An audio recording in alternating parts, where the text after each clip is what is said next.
I'm Alan Girding, and this is Mothershow, the show that's all about Mothership, the sci-fi horror role-playing game by Sean McCoy. And today, we're going to talk about third-party modules. You already know about first-party modules. We have the player's survival guide, and of course this is 0 edition. First edition is not out yet at the time of this recording, but the Kickstarter's closed. You can still get in on it if you want to. Go to survivesolvesave.com and you can pick up the latest 0 edition. There you can also pick up upgrades for these original modules, or adventure toolkits as I like to call them. You have Dead Planet, our first one. You have Pound of Flesh, our next one, and our latest one is Gradient Descent. Now Gradient Descent is the fattest one of them all, because if you look at this, woo, so many pages, and it's so thick that it opens on its own more so than the other ones just wants to open up. This is our mega dungeon, and it has over 60 whopping pages. But we're not here to talk about Gradient Descent. We're not here to talk about A Pound of Flesh. And we're not even here to talk about Dead Planet. We're here to talk about third-party modules. And that's what these babies are. There's more third-party modules available that I'm going to showcase here, but these are the 4 I want to highlight today in today's episode of Mothershow, the show all about Mothership. So we're going to get these out of the way here, and we're going to take a look at these babies. So what is a third-party module? Third-party module are adventures or supplemental tools that are not written by Sean McCoy or any of our first-party licensing. These are individuals that on their own contacted us and got licensed. And if you are a writer or you want to publish your own module, maybe you want to throw it up on Kickstarter, see if you can get some funding, well, you can do that and you can get licensed for it, so that way you know it's legit. You're not infringing on any trademarks or stepping on anyone's toes. So what you want to do is contact us here, and then you can be a third-party hero. So we're going to start here. We're going to start with Blood Floats in Space. It's written by Chance Phillips. It is smaller than the typical zines that you see here, so you notice a little size difference. I do love this type of art right here.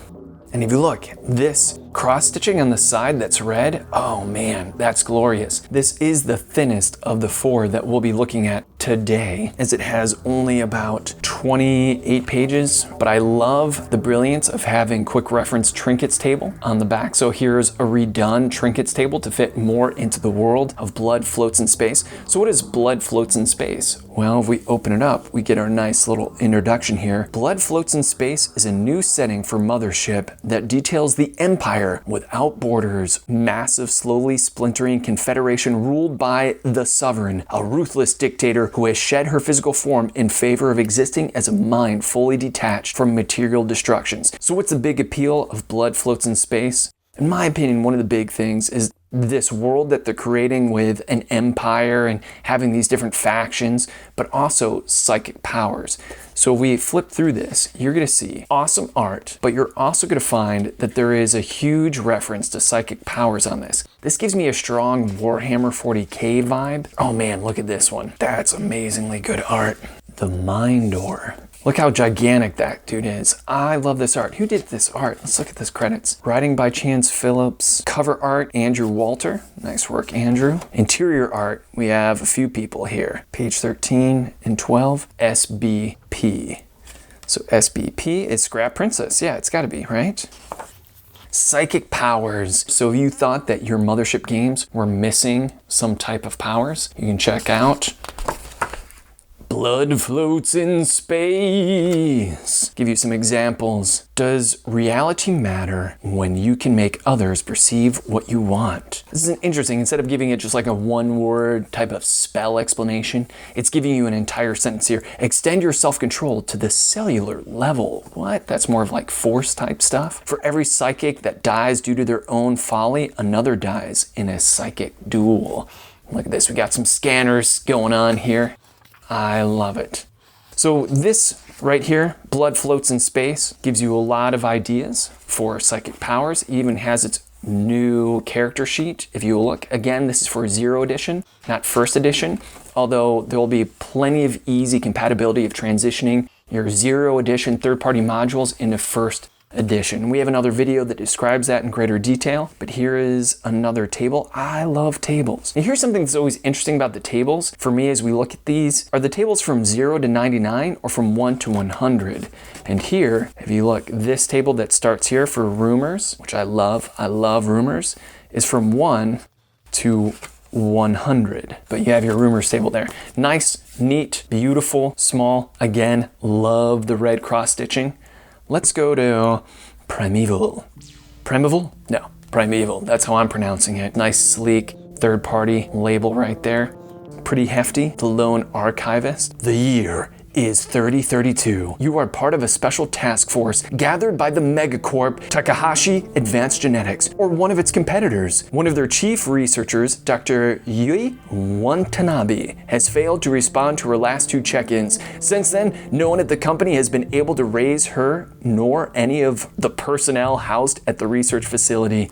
Your assignment is to travel to the jungle moon in the Eridani system known as Yor. You and your team have been tasked with finding out what happened to the Shenkuo research facility and rescue whomever you find. Of course, I'm slaughtering enunciation here, I am sure, but let's dive in. This is a pretty thick for your money that you're getting here with this third-party module, about 50 pages, 50 plus pages. If you look through this, it has that type of Mothership 3-tone coloring, even though it switches palettes. So here you see you have the red, black, yellowish orange. Here's just plain old black and white. Man, there's a lot of tables here. Ooh, sexy, sexy. It has a little table of contents here on the inside cover. This module is designed as a toolbox compatible with Mothership RPG. This is actually really brilliant. I like that they have the different sections differentiated by colors. This yellow-black section, red and black section. Oh man, look at that. That's beautiful. Reminds me of the Virtual Boy. As blasphemous as this sounds, I'm a fond fan of the Virtual Boy. Green and white and black section. And here you have some tables. But you know, this is almost selfless because I'm having a hard time finding the author here. Here's the credits, how to find them. They're on the back inside cover, which in my opinion, it's okay that they have the table of contents here, but this is kind of a waste of a back inside cover. This is usually where you want your tables and maps, etc. But if we look closely, this is where we get the credits. Layout, writing, and art by Lone Archivist. I guess Lone Archivist is a person. They're just going by the moniker or the pen name Lone Archivist. That's pretty sweet. So besides getting this gorgeous artwork and layouts and whatnot, what is the premise here of Primeval? I like how they give you a key on how to use this. Underlined text is important information for game mechanics. Highlighted text are items, NPCs, and creatures. This is almost if it was a parser-based game, an adventure game, point-and-click game. Whatever's highlighted are the things you can definitely click on if you thought of this in video game terms. Yellow text are editorial details or secret hidden details written for the warden's eyes only. So if you see it written in yellow, that's plot spoiler, you should probably ignore it. And I probably should have prefaced this entire video with, as I flip through these pages, you may see some plot spoilers. But as with most adventures, you don't win or beat Primeval. However, few conditions which can be met that mean you have successfully overcome the challenges. So here are the things you want to overcome. I like this. Don't become insect food and then tell your friends about Primeval. Get Dr. Watanabe safely off of the moon. Nice. Get off the moon alive. Nice. And then get the research data you can off of Yor. You are. All right, so here's Act 1. So there's several acts. Gives you a backstory. The Microcorp, the Takahashi Advanced Genetics, TAG, makes use of its considerable resources to send a research expedition to the Eridani system in search of this mythical plant. A plant that has regenerative properties. So it's not a bug hunt, it's a cure hunt. You're going and you're trying to get some new life-saving medical research. What happens if the crew does nothing? A timing mechanism, very important. So many times I play games where there's individuals that aren't doing anything. So I love that there's this built-in countdown to keep that pressure going with your players, to keep the story moving. Act 2, high orbit and atmospheric entry. Man, it's really taking you part by part into this adventure. Nice map here, you got a grid system, hex system I should say, some hex crawling. Act 3, welcome to the jungle. Advanced rules on headings, 1d10, roll 1, upper left, etc. Man, I gotta dive into this. The research facility map that we saw earlier in my earlier flip through. Here's Weird Science, Act 4 at the Shenkui. Some more tables here. Man, this is very detailed. You really have to dive in. Don't read the yellow, that's for Warden's Eyes only. But here's your dungeon, if you will. It tells you what happens in each of these rooms. This is dense. So not only does this have plenty of pages, but it is dense. I love the integration of the art on the side. Act 5 escape. Do you even make it to Act 5? Better roll some spare characters. And we're not even partway through this. It just keeps going. I believe the first part is adventure. Then you have characters, NPCs. Then you have what would be like a bestiary, monsters, taxonomy. And then you have additional equipment here. And then let's check out this table. This is random items table. And here it goes from 1 to 100, not using the 0 to 99, but the 1 to 100 table. It's always interesting. So that is a very clumsy look into Primeval. Go onto this jungle planet, rescue the researcher. Let's move on to Desert Moon of Karth. This is from Joel Hines. Oh man, look at this art. We look at the back here, and this book has about 50 pages, just like Primeval. A random table for I Search the Body. I love these random tables, and this art is killing it. I love this artwork so much. This also has this kind of flat matte feel to it. The others are more glossy. Like if I were to drop water on the others, it would bead off, but this one, I think it wouldn't bead. Instead, it would kind of just absorb. I don't know how to describe it, but I love it. The Desert Moon of Karth is giving me a big Western feel. Right away, front inside cover, you have a map of Karth, this small terraformed location. Let's read the description here. Oh man, I love this timeline and the shades of gray. Even though it's in gray tone, I love what's done here. That's beautiful. Welcome to Karth, a tiny mesa-studded moon on the galaxy's far edge. A desolate and strange place filled with volatile factions, dangers, and riches. This is the adventure module that you want. Here's the key points. Desert Moon Karth is tiny. It's abnormally dense with standard Earth gravity. There's relic orbital satellites that shoot down all ships. Karth is on the edge of known space. Ossified coral alien chunks are worth loads of credits. All right, so there's some money motivation, and factions want different things, and it tells you the quick bullet points of what the different factions are. Let's flip through this gorgeous beauty. Here are the 4 factions in greater detail.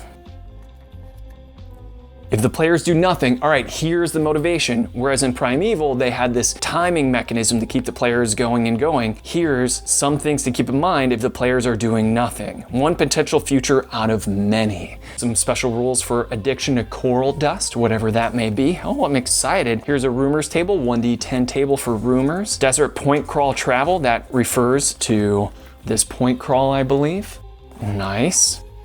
Now here's another table, random encounters in the dunes. And this table goes from 1 to 100. Now here we get into the nitty gritty. And look at this artwork. Man, what are the credits on this? I gotta find the credits here. Where are the credits? 1d10 old tech artifacts. I love artifacts, woo! I love it when I have to struggle to find the credits, but there it is. Writing, Joel Hines. Illustrations, whole bunch of people. Logan Stoll, Francesco Zanieri, Glenn Seal, Ben Smith. Graphic design and layout, Simeon Cogswell. And editing, Jarrett Crater and Fiona Geist. Let's keep on going with this thing. Arrival. I feel like I'm arriving there. This illustration really immerses me because I feel that maybe I just got off my ship and now I'm walking through this town, and look at the variety I see here. Here's a little droid bot walking around in the corner. Got this guy with his 6-shooter already out at the ready. A swordsman walking around with a rice hat. And then here's like a full-fledged Marine wearing armor. And then here's what looks like a teamster just walking around with some equipment, but vultures standing above. So immersive. And what is this? This little elevator for the tourists to go up? I'm not sure. Maybe that goes up to a space station. I love it. Oh man, and here's a more detailed map of the town. Beautiful. Places in town, NPC generator. This is legitimately about 50 NPCs that you can generate on a table from 1 to 100. Major NPCs of Larstown. Interesting. Ooh, look at this little fallen statue. This bespeaks of an ancient civilization that has come and gone. Shattered visage, the Thalj. Look at this art. Oh my goodness, I love it. Seahorse mine. Now they even have a map for the mine. Man, this is like a living, breathing planet. I love this little western town. Here you have a tower and it has the different layers. This is adventures within adventures. Each of these pages alone seems like it could be an adventure of itself. NPCs of the Spire. Oh, it's so beautiful.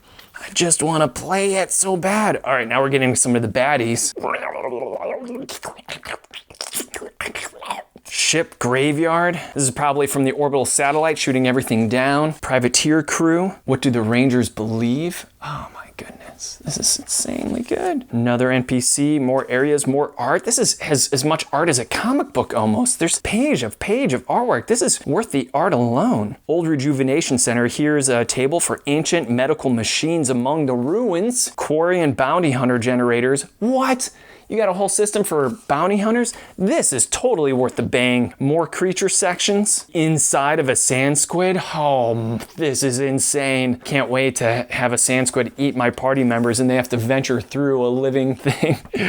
Oh my goodness. Just more and more and more. And there's the 1D100 old tech artifacts. And I searched the body. Plenty of tables, plenty of art, just full of content. Last but not least, we have Dying Hard on Hardlight Station. This one, very heavy on the graphic design, written by D. Kenny, art by Vil. This has the 3-tone theme, hardcore, black, red, white, used incredibly so. This has about 30 pages, but if you look throughout this entire thing, you're gonna see really heavy on that graphic design template. Edited by Jarrett Crater, that's our editor-in-chief. So you can actually hire Jarrett Crater to help you with your third-party modules. Jarrett Crater does a great job of making sure that your adventure toolkits are as up to snuff as possible. That's why you're gonna see his name all over the place. Fiona Geist as well, beautiful work. Layout by Eric Hill. Here you have the table of contents. This is beautiful art, but a little missed opportunity in my opinion. Remember the inside covers should definitely maps, tables, something quickly reference. Appendix, that's relatively nice in the back inside cover. Here's some more beautiful art, but again, a little bit of a missed opportunity because one of the things that gets complimented so much when we look at Gradient Descent, which is the mega dungeon, you definitely need to know what room people are going to. And that's why in the inside cover right here, map right away. This is the thing you're gonna be using the most when you're playing Gradient Descent. Back inside cover, the artifact table, something you'll be using a lot in Gradient Descent. But I'm not crapping on Hardlight Station because this is beautiful. By the way, when you see Dying Hard on Hardlight Station, what do you think of? Right away, I'm already thinking Die Hard. And then sure enough, that's what this module is about, this adventure toolkit. Welcome to the Hardlight Station. Dying Hard on Hardlight Station is an open-ended adventure and plug-and-play setting filled with unique locations, scheming NPCs, and terrifying horrors on the hunt. A cyberpunk Christmas mashup inspired by the best of the 80s action films and working-class sci-fi horror. A night on Hardlight Station is one you won't soon forget. So this is very themed since we're in the holiday seasons right now. I love this. This already is a piece of artwork. I can't get enough of it. So here you have your Welcome to Hardlight Station, and you're gonna notice some of the names are already very familiar. Hardlight Station is a small yet bustling commercial outpost orbiting on the edge of the Epsilon Eridani system. Administrator Takako McLean of the Nakatomi Solution Incorporated rents space to any organization looking to conduct business.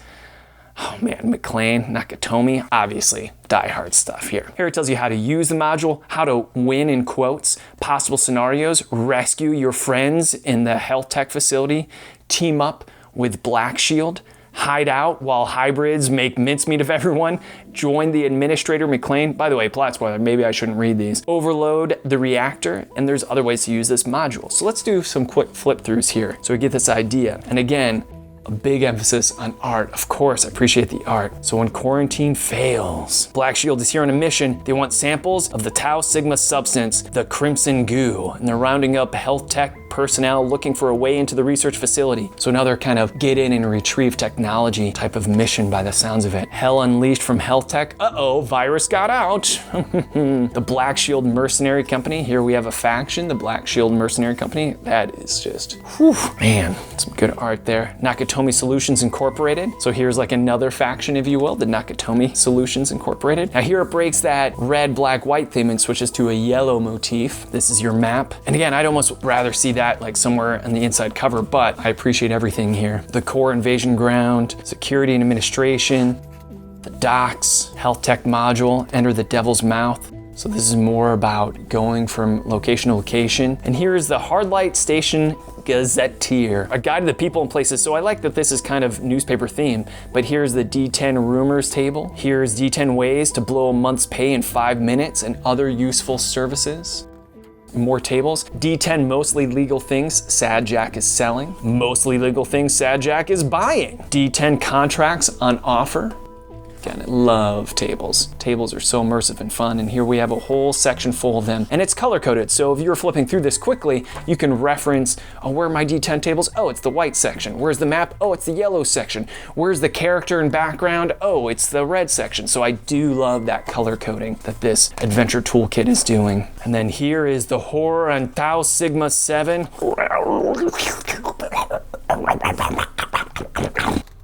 And here's the cave. Look at this. This is so cool looking. I love that map. It just makes me want to play it. Oh man, it looks like a Sarlacc pit, a pit of teeth. Exciting. And then here we round the end with the appendix, optional for increased intrigue. Crew questions, connections, and secret agendas. D10 things you'd find at a Christmas party in space. I love it. And then D10 Hardlight station achievements for gameplay challenges. Oh, how clever. That's really cool. That makes it seem like it's an adventure that you could do again and again and again, seeing if you can get different achievements every time. Well, there you have it. I'm not sure how I did. I've read these very minimally, but man, I'm a sucker for third-party modules. Anything Mothership, obviously, I'm gonna get. So let me know what you think. Which of these would you want to buy if you could only buy one of them? Also, I wanna play these. So I think I'm asking almost the same question here. Which of these would you like to see an actual playthrough? My opinion right now, man, I don't know, it's tough. I think Desert Moon of Karth, but if I were to play a game soon, because it is the season, I'd probably go for Dying Heart and the Hardlight Station. This is all so good. I want to play them all. I've got a lot of playing to do. Let me know your thoughts. If you liked what I was saying, if you know how I can improve, let me know. I love reading the comments. Like, subscribe, share the shit out of this video, all that jazz, yakety schmackety. I'm out of here. Thank you for watching, and keep playing some Mothership. Woo!